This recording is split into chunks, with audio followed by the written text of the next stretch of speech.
बच्चों हम पढ़ रहे हैं कक्षा 10 की गणित की पाठ्य पुस्तक का अध्याय 3 दो चर वाले रैखिक समीकरण युग्म भाग 5 में बच्चों आज मैं आपके साथ चर्चा करूंगा प्रश्नावली 3.2 प्रश्न संख्या 1 से 3 तक। अपनी कॉपी और पेन तैयार रखिए बच्चों। देखिए प्रश्न संख्या 1, निम्न समस्याओं में रैखिक समीकरणों के युग्म बनाइए और उनको ग्राफीय विधि से हल कीजिए या उनके ग्राफीय विधि से हल ज्ञात कीजिए बच्चों।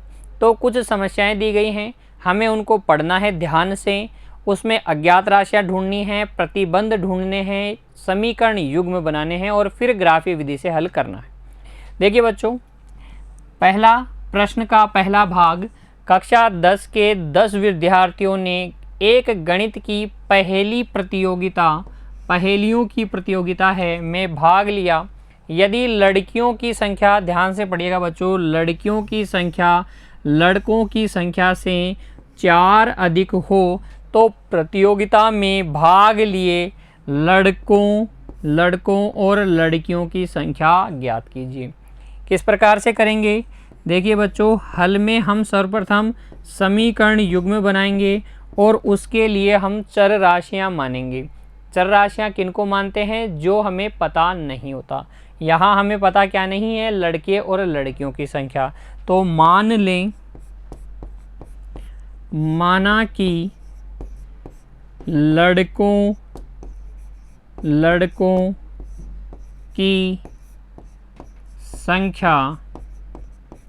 लड़कों की संख्या बराबर x तथा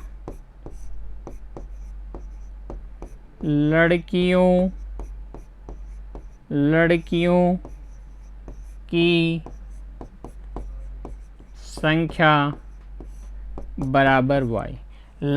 लड़कों की संख्या कितनी हमने मानी? x और लड़कियों की संख्या कितनी? y। कुल विद्यार्थी कितने हैं बच्चों? 10। कुल विद्यार्थी कितने हैं? 10। अतः हम लिखेंगे प्रश्नानुसार लड़कों की संख्या प्लस लड़कियों की संख्या बराबर होनी चाहिए 10 के। समीकरण संख्या 1 तथा लड़कियों की संख्या है लड़कों की संख्या से 4 अधिक, अर्थात लड़कों की संख्या में 4 जोड़ने पर लड़कियों की संख्या प्राप्त होगी। समीकरण संख्या 2, ये हो गया इस समस्या का बीज गणितीय निरूपण। अब हम करेंगे ज्यामितीय निरूपण। ग्राफीय विधि से हल करने के लिए हमें ज्यामितीय निरूपण करना होता है। उसके लिए हम क्या करेंगे? प्रत्येक समीकरण के 2-2 हल निकालेंगे, अर्थात 2-2 हलों के लिए हम एक हल सारणी बनाएंगे। तो देखिए समीकरण 1 से हमें पता है x प्लस y बराबर है 10, y बराबर हो जाएगा 10 माइनस 1। अतः समीकरण 1 के लिए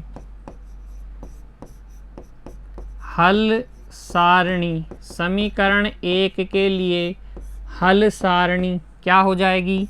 इस तरीके से देखिए बच्चों, ये हल सारणी हो जाएगी x और y के मान जो कि समीकरण को संतुष्ट करे। अब देखो, मैं x के स्थान पर अगर 2 रखता हूँ तो y के स्थान पर कितना आएगा? 8। x के स्थान पे अगर मैं 3 रखता हूँ तो y के स्थान पे कितना आ जाएगा? 7 आ जाएगा। ठीक है ना। इसी तरीके से हम समीकरण 2 के लिए भी सारणी प्राप्त कर लेंगे। तो यहाँ पे देखिए समीकरण 2 से हमें पता है y बराबर है x प्लस 4। ठीक है। अतः समीकरण 2 के लिए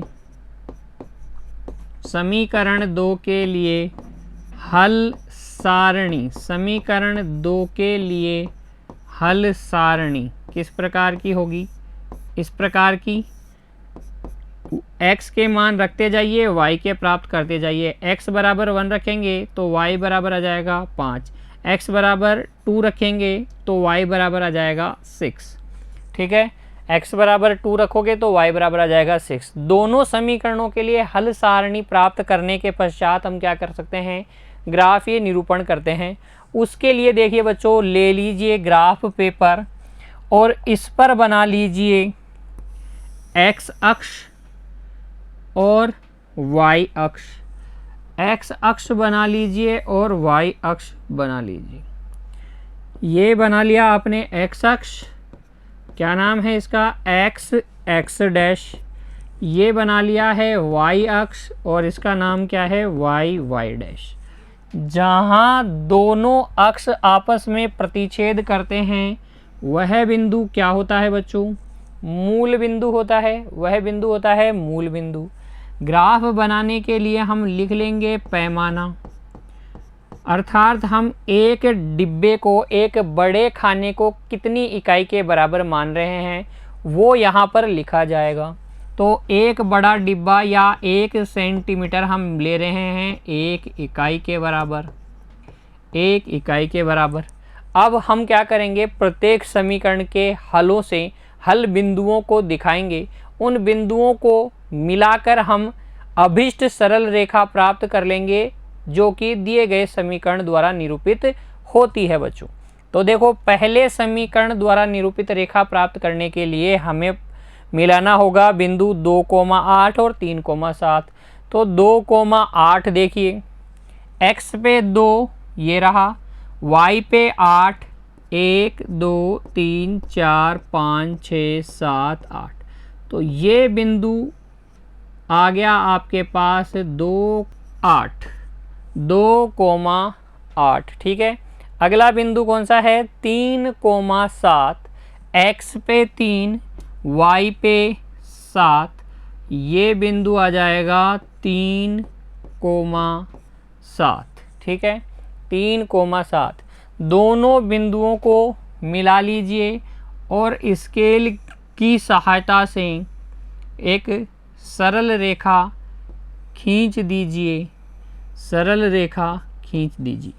ये वो सरल रेखा आपको प्राप्त होगी जो समीकरण x + y = 10 द्वारा निरूपित होती है। इसी तरीके से हम समीकरण 2 के हलों को भी ग्राफ पेपर पे दिखाएंगे और समीकरण 2 द्वारा निरूपित रेखा प्राप्त कर लेंगे। 1,5, 1 x पे 1 y पे 5, तो 1 2 3 4 5, ये हो गया 1,5। फिर दूसरा क्या है, 2,6। ये बिंदु आ जाएगा आपके पास 2,6, 1,5 और ये वाला बिंदु 2,6। दोनों को मिलाएंगे और सरल रेखा प्राप्त कर लेंगे समीकरण 2 द्वारा निरूपित। ये वो सरल रेखा है जो समीकरण 2 द्वारा निरूपित है। समीकरण 2 क्या है बच्चों, समीकरण 2 है y = x + 4। अब देखिए किस प्रकार का सरल रेखा युग्म आपको प्राप्त हुआ है, प्रतिच्छेदी सरल रेखा युग्म। और इसका जो प्रतिच्छेद बिंदु है, प्रतिच्छेद बिंदु वो कितना है बच्चों, वो है 3,7, ठीक है। उसका x निर्देशांक तो है 3, y निर्देशांक है 7। अतः बच्चों x = 3 और y = 7, अर्थात बच्चों लड़कों की संख्या हम लिख देंगे। अतः अभिष्ट लड़कों की संख्या कितनी है, लड़कों की संख्या है 3, तथा बच्चों लड़कियों की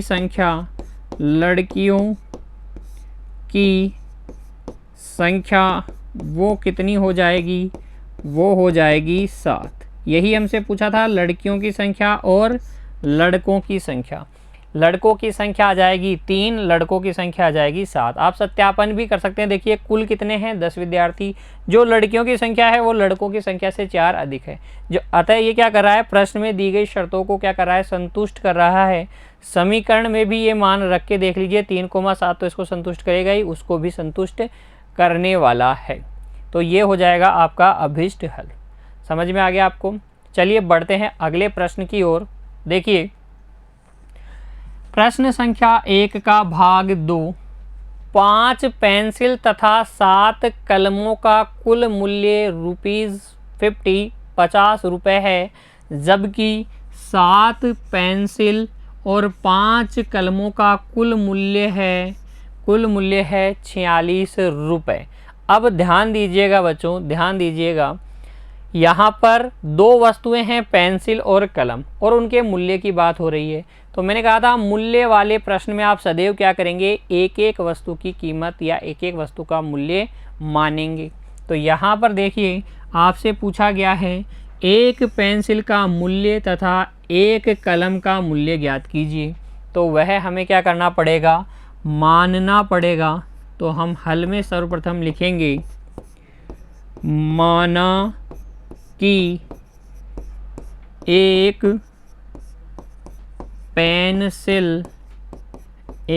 पेंसिल का मूल्य बराबर ₹X तथा एक कलम का मूल्य बराबर ₹Y। फिर हम प्रश्न में दी गई शर्तों के अनुसार लिखेंगे, अर्थात प्रश्नानुसार। देखिए 5 पेंसिल और 7 कलमों का मूल्य कितना है 50, एक पेंसिल का मूल्य X, 5 पेंसिल का क्या हो जाएगा 5 गुणा X, एक कलम का मूल्य Y, 7 कलमों का मूल्य हो जाएगा 7Y, दोनों का योग किसके बराबर आएगा 50 के बराबर। तो ये पहली शर्त।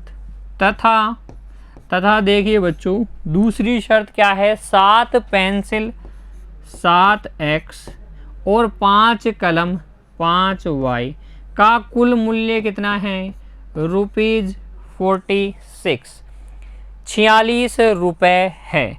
ये हो गया समीकरण संख्या 2। तो हमने बना लिया है समीकरण युग्म, अर्थात दी गई समस्या का बीजगणितीय निरूपण हमने कर लिया है। अब हम क्या करेंगे, ज्यामितीय निरूपण करेंगे, और उसके लिए दोनों समीकरणों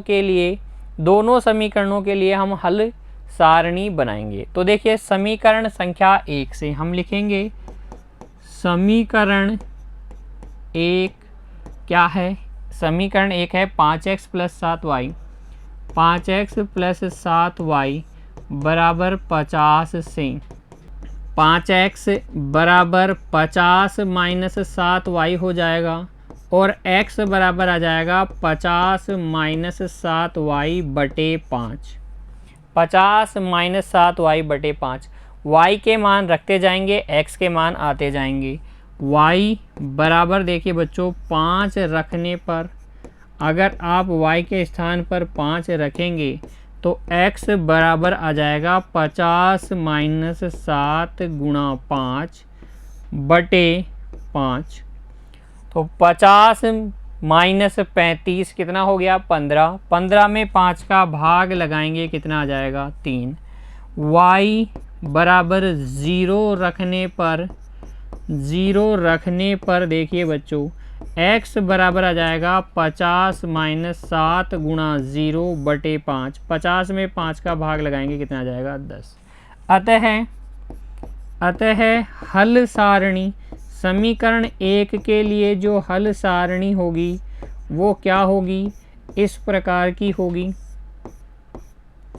x तथा y के मान, x का मान 3 है, कब, जब y का मान कितना है 5, x का मान 10 है, x का मान 10 है जब y का मान कितना है 0। तो ये समीकरण 1 के लिए हल सारणी। याद रखिए बच्चों कम से कम 2 हल तो आपको प्रत्येक समीकरण के लिए ज्ञात करने ही हैं। अब देखिए यही काम समीकरण संख्या 2 के लिए मैं करूँगा। तो लिखूँगा समीकरण 2 अर्थात 7x + 5y बराबर 46, 7x + 5y बराबर 46 से अगर हम देखें तो 7x बराबर आ जाएगा 46, 46 माइनस 5y और x बराबर आ जाएगा 46 माइनस 5y बटे 7। अब आप क्या करते जाइए, y के मान रखते जाइए, x के मान प्राप्त करते जाइए। देखिए y बराबर अगर मैं रख देता हूँ -2, तो -2 रखने पर आपको मिलेगा x बराबर 46 माइनस 5 -2 बटे 7।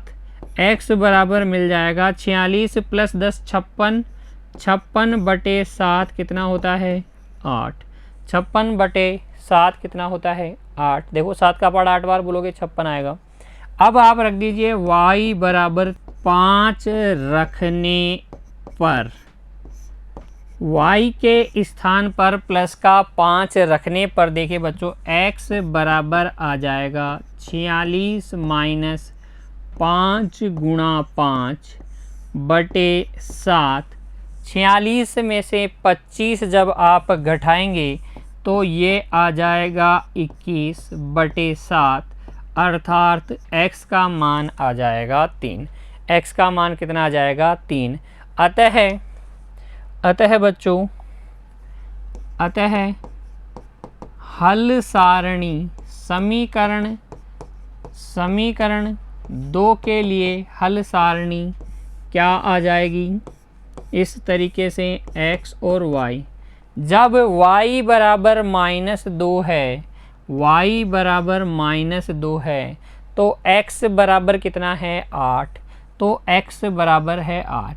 जब y बराबर 5 है तो x बराबर कितना है 3, x बराबर कितना है 3। ठीक है, अब जब हमने हल सारणी प्राप्त कर ली है बच्चों, तो हम क्या करेंगे, इसका ग्राफीय निरूपण करेंगे और फिर ग्राफीय विधि से हल ज्ञात कर लेंगे। तो देखिए ग्राफीय विधि से हल ज्ञात करने के लिए आइए करते हैं इसका ग्राफीय निरूपण। हर एक हल को हम किस पे दिखाएंगे, ग्राफ पेपर पर। तो ग्राफ पेपर ले लीजिए, इस पर बना लीजिए x अक्ष और y अक्ष, x अक्ष और y अक्ष बना लीजिए। ये हो गया आपके पास x अक्ष और y अक्ष, x डैश, और ये y अक्ष y डैश। जहाँ दोनों अक्ष काटते हैं बच्चों उस बिंदु को क्या कहते हैं, मूल बिंदु।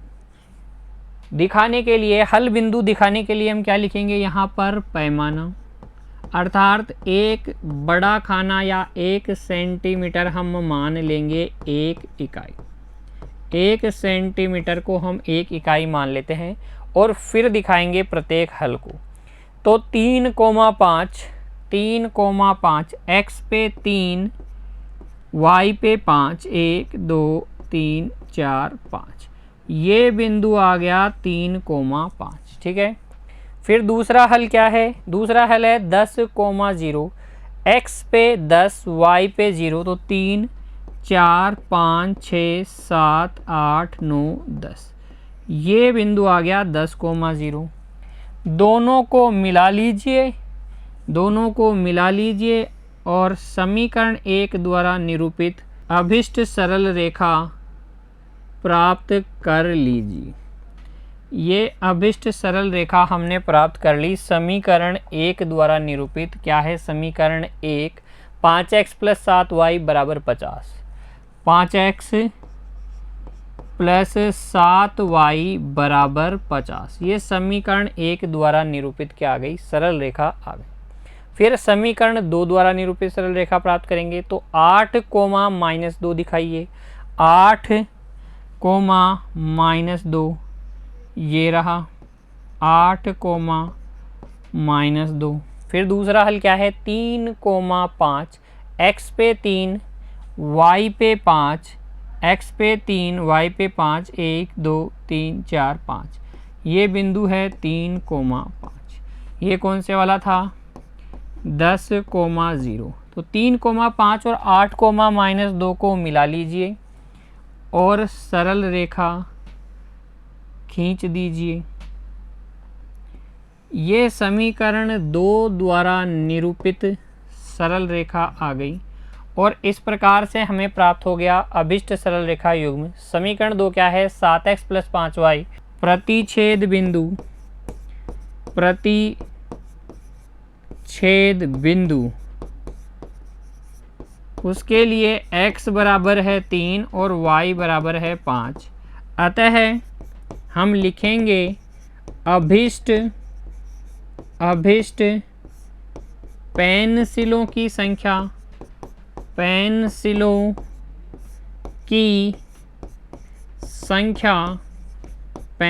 की संख्या तो हो गई 3 तथा कलमों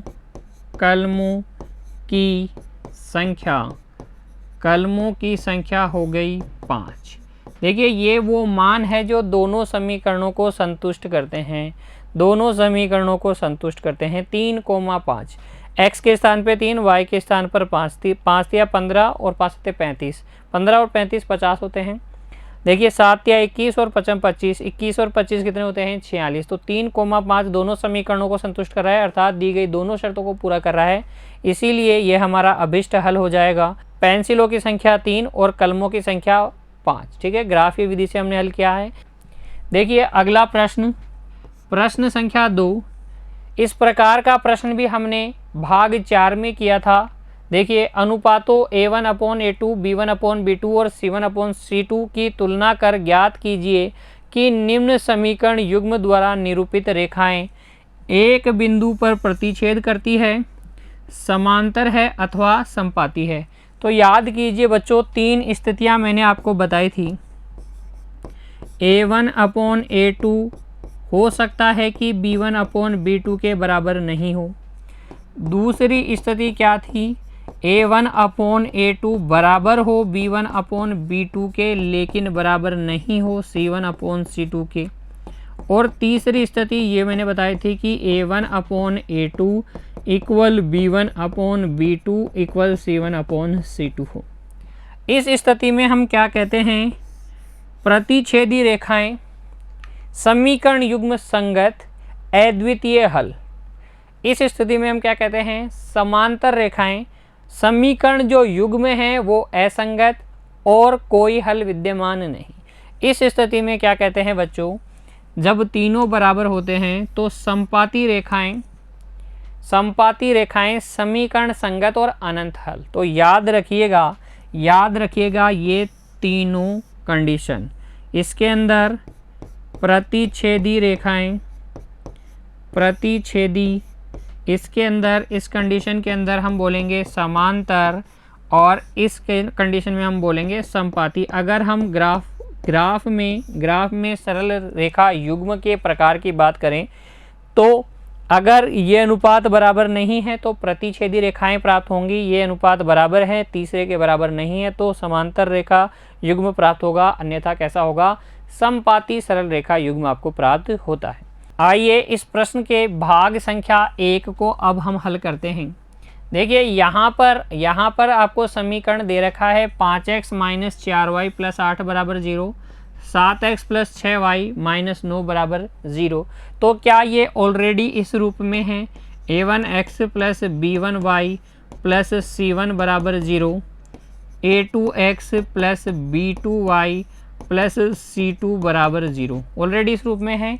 तो हम लिखेंगे, हल में हम लिखेंगे दिए गए समीकरण युग्म की तुलना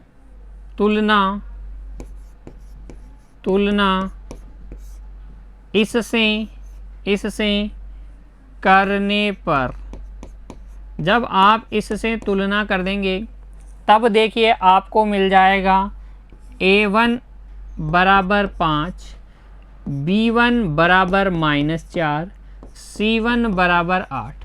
पहले समीकरण की तुलना किससे करेंगे? A1x + B1y + C1 बराबर 0 से A1 B1 C1 के मान प्राप्त कर लेंगे, तथा दूसरे समीकरण की तुलना a2x plus b2y plus c2 बराबर 0 से कर लीजिए तो आपको मिल जाएगा 7, b2 बराबर 6 और c2 बराबर मिलेगा -9। अतः a1 अपॉन a2 तो आपको मिल गया 5/7, b1 अपॉन b2 आपको मिल गया -4/6 अर्थात -2/3 तथा c1 अपॉन c2 आपको मिल जाएगा -8/9। ये माइनस का 9 ऊपर जाके लगा देंगे बच्चों स्टैंडर्ड फॉर्म में। तो यहाँ पर आप देख रहे हो कि a1 upon a2 not equal है b1 अपॉन b2 के, अर्थात हम लिख सकते हैं दिया गया समीकरण युग्म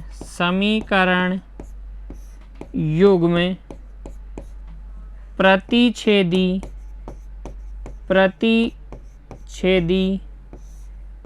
रेखा युग्म को व्यक्त करता है या निरूपित करता है। ठीक है, किसको करता है? प्रतिच्छेदी रेखा युग्म को। क्यों? क्योंकि a1 upon a2 not equal b1 upon b2 किसको दिखाता है? प्रतिच्छेदी सरल रेखा युग्म को। यहाँ पर भी a1 अपॉन a2 इक्वल नहीं है b1 अपॉन b2 के, इसलिए किनको दिखाएगा? ग्राफ जब आप बनाओगे प्रतिच्छेदी सरल रेखा युग्म आपको मिल जाएगा। इसका अगला भाग देखिए, यहाँ पर अगर आप देख रहे हैं a1 अपॉन a2 तो वो है 9/18 अर्थात 1/2। b1 अपॉन b2 अगर आप देखें तो 3/6 अर्थात 1/2 और c1 अपॉन c2 भी देखें तो 12/24 अर्थात ये भी 1/2। तो क्योंकि a1 upon a2 equal b1 upon b2 equal c1 upon c2 है, इसलिए ये जो है समीकरण युग्म किस प्रकार की सरल रेखाओं को दिखाएगा?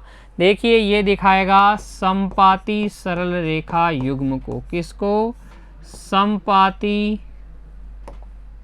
समपाती सरल रेखा युग्म को दिखाएगा। तीसरी स्थिति फिर देखिए अगला भाग, 6x माइनस 3y प्लस 10 बराबर 0, 2x माइनस वाई प्लस 9 बराबर 0। तो यहाँ पर देख लो a1 अपॉन a2 तो 6/2 अर्थात 3, b1 अपॉन b2 -3/-1 अर्थात 3, c1 अपॉन c2 10/9। तो ये क्या इम्प्लाइज करेगा? यहाँ से आप लिख सकते हैं कि a1 अपॉन a2 इक्वल है b1 अपॉन b2 के, लेकिन इक्वल नहीं है c1 अपॉन c2 के। दूसरी स्थिति किनको व्यक्त करेगा बच्चों? ये समांतर सरल रेखा युग्म को। किनको? समांतर सरल रेखा युग्म को निरूपित करेगा ये समीकरण युग्म इस स्थिति में। ठीक है ना। अगला देखिए फिर प्रश्न संख्या 3, अनुपातों a1 upon a2, b1 upon b2 और c1 अपॉन c2 की तुलना करके ज्ञात कीजिए कि निम्न रैखिक समीकरण युग्म संगत है या असंगत। अभी मैंने बताया अगर a1 upon a2 not equal b1 upon b2 है तो फिर क्या? प्रतिच्छेदी रेखाएं, अद्वितीय हल, समीकरण निकाय कैसे? संगत। a1 upon a2 equal b1 upon b2 equal c1 upon c2 कैसी रेखाएं? समपाती सरल रेखा युग्म को दिखाएगा। समपाती सरल रेखा युग्म को दिखाएगा। अनंत हल होंगे और समीकरण युग्म कैसा होगा? संगत। ठीक है। और एक स्थिति हमने देखी a1 अपॉन a2 तो इक्वल है b1 अपॉन b2 के, लेकिन इक्वल नहीं है c1 अपॉन c2 के। किस प्रकार का सरल रेखा युग्म होगा? समांतर सरल रेखा युग्म होगा। बीजगणितीय रूप से इसके कोई हल विद्यमान नहीं होंगे। और समीकरण कैसा होगा? समीकरण निकाय होगा। इस स्थिति में असंगत। कैसा होगा बच्चों? असंगत। ठीक है ना। तो संगत या असंगत देखने के लिए ये अनुपात इस प्रकार से कार्य करेंगे।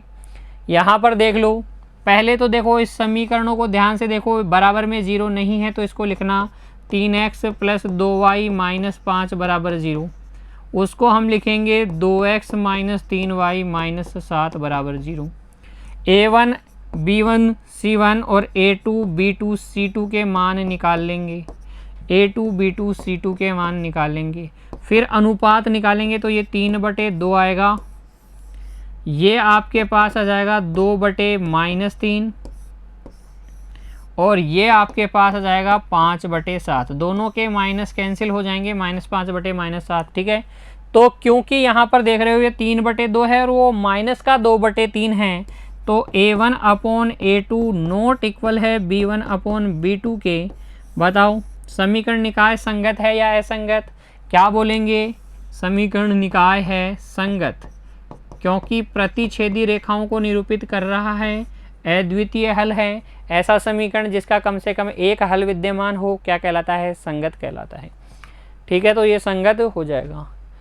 भाग 2 देखो बच्चों, 2x - 3y = 8। वही बराबर में 0 लाने के लिए 2x - 3y - 8 = 0। फिर 4x - 6y - 9 = 0। अगर मैं देखूं a1/a2 तो 2/4 अर्थात 1/2। मैं देखूं b1/b2 तो -3/-6 अर्थात 1/2। c1/c2 तो -8/-9 अर्थात 8/9। तो ये दोनों बराबर हैं लेकिन इसके बराबर नहीं हैं। तो a1/a2 बराबर है b1/b2 के, लेकिन बराबर नहीं है c1/c2 के। तो इस केस में हम क्या कहते हैं? समांतर सरल रेखा युग्म, कोई हल विद्यमान नहीं और समीकरण निकाय कैसा? समीकरण निकाय कैसा? असंगत। इस स्थिति में अगर हम देखें a1/a2 equal b1/b2 not equal c1/c2, समांतर सरल रेखा युग्म, समांतर सरल रेखा युग्म कोई हल विद्यमान नहीं, समीकरण निकाय असंगत। सिर्फ इस स्थिति में ही समीकरण निकाय असंगत होता है। बाकी जो दोनों स्थितियां हैं प्रतिच्छेदी वाली और संपाती वाली, वहां समीकरण युग्म कैसा होता है? संगत। नेक्स्ट भाग 3 देखो, यहाँ पर भी बराबर में 0 नहीं है तो आप लिखेंगे 3/2x + 5/3y - 7 = 0। दूसरा समीकरण हो जाएगा 9x - 10y - 14 = 0। पहले देखिए इस समीकरण के अगर आपको क्या हटाने हैं, अगर इसके भिन्नात्मक संख्याओं को हटाना है तो हरों का एलसीएम ले लीजिए और उससे गुणा कर दीजिए। 2 और 3 का एलसीएम ले से कितना जाएगा? 6। 6 से पूरे समीकरण को जब आप गुणा करोगे, इस पूरे समीकरण को जब आप 6 से गुणा करोगे तो आपके पास जो समीकरण आएगी वो हो जाएगी, देखो 2 से कटेगा 3 बार तो ये हो जाएगी 9x + 10y और 6 से गुणा करोगे तो -42 = 0। अब a1 b1 c1 a2 b2 c2 आपको मिल गया है। तो a1/a2 देखिए 9/9 अर्थात 1। b1/b2 देखिए प्लस का 10/-10 अर्थात -1। तो यहाँ से साफ दिख गया, आपको साफ दिख गया कि a1/a2 जो है बराबर नहीं है b1/b2 के। इस स्थिति में हम क्या बोलेंगे? समीकरण निकाय कैसे हैं? संगत हैं। संगत हैं क्योंकि प्रतिच्छेदी रेखाएं अद्वितीय हल। ठीक है ना। फिर देखिए भाग 4, 5x - 3y = 11। 11 को इधर ले आइए, 5x - 3y - 11 = 0 हो जाएगा। फिर देखिए -10x + 6y + 22 = 0। माइनस का 22 इधर आके प्लस का 22 हो जाएगा। a1/a2 क्या आपको दिख गया? -1/2। सोचिए बच्चों, अरे 5/-10 कितना हो जाएगा? माइनस का 1/2। b1/b2 क्या ये भी -1/2 दिख गया? कुछ कैलकुलेशन है बच्चों माइंड में करना सीखिए जल्दी जल्दी। देखिए c1/c2 ये भी -1/2। तीनों अनुपात बराबर, सरल रेखाएं कैसी होंगी, समपाती होंगे, बीजगणितीय रूप से कितने हल होंगे, अनंत हल होंगे, और समीकरण निकाय को हम बोलेंगे संगत या असंगत, बताइए। अनंत हल के केस में भी हम क्या बोलते हैं, संगत बोलते हैं। क्या बोलते हैं, संगत। केवल एक स्थिति है, केवल एक स्थिति है जहां हम समीकरण निकाय को असंगत बोलते हैं। कौन सी, समांतर रेखाओं वाली, कोई हल नहीं वाली कंडीशन, ठीक है ना। अगला भाग देखिए बच्चों इसी का, यहाँ प्लस का 8 इधर आ जाएगा तो 4/3 x प्लस 2y माइनस 8 बराबर 0, जिसको हम 3 से गुणा कर देंगे तो 4x प्लस 6y माइनस 24 बराबर 0, ठीक है। तो ये पहली समीकरण हो गई। दूसरी समीकरण है 2x प्लस 3y माइनस 12 बराबर 0। यहाँ पर भी देखिए बच्चों, a1/a2 का मान हो गया 2, b1/b2 का मान भी हो गया 2, c1/c2 का मान भी कितना, 2। सारे बराबर हैं, समपाती सरल रेखाएं, अनंत हल, समीकरण निकाय कैसे, संगत। समीकरण निकाय कैसे, संगत, ठीक है ना। अब तक आपको सारी स्थितियां याद हो गई होंगी तीनों, कोई दिक्कत नहीं है इसमें भी बच्चों। उम्मीद करता हूं तीनों प्रश्न आपको अच्छे से समझ में आ गए हैं। आप इनका एक बार पुनः प्रयास करेंगे बच्चों। मिलते हैं अगली क्लास में, तब तक के लिए खुश रहिए, धन्यवाद।